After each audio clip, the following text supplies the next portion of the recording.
नमस्कार शेतकरी बंधूंनो, मी सोहेल सय्यद, प्रतिनिधी बुल्सपार ऑर्गॅनिक अर्थ कंपनी। आज आपण पळसदेव येथील रामदास चव्हाण सर यांच्या प्लॉटला आलेलो आहोत। यांनी पहिल्यांदाच कलिंगड पिकाची लागवड केली होती यावर्षी या हंगामामध्ये, आणि आता हार्वेस्टिंगला अजून 4 ते 5 दिवस बाकी आहेत प्लॉटला।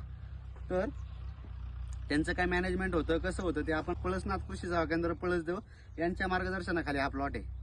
नमस्कार सर। नमस्कार। लागवड कधीची होती सर आपली? 25 जानेवारी 25 डिसेंबर 25 डिसेंबरची लागवड आहे। आणि किती बाय किती वरती लागवड केली होती? म्हणजे 2 बेड मधलं अंतर किती होतं साधारण? 6 फूट आहे। 6 फूट बेड मधलं अंतर 6 फूट आहे आणि 2 रोपातलं अंतर 1.5 फूट 1.5 फूट। आणि व्हरायटी कोणती होती? सिम्बा व्हरायटी होती। बरोबर। आणि सुरुवातीला याला बेसल डोस वगैरे आपण भरला होता का? बेसवर डोस नाही भरलेला। हा, आता आपण पहिले 3 ड्रिंचिंग घेतलेले त्याला, ड्रिंचिंग घेतलं होतं, परत सगळे ऍप्लिकेशन हे ड्रिप मधूनच दिलेले ड्रिप मधून दिलेले।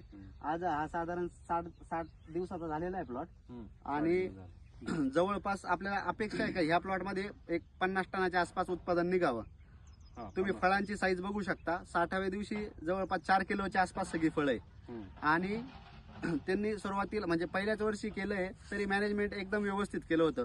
फवारण्याचा कुठेही भुरी डावणीचा जास्त इश्यू दिसत नाही किंवा विल्टिंग पण आलेली नाही अजून।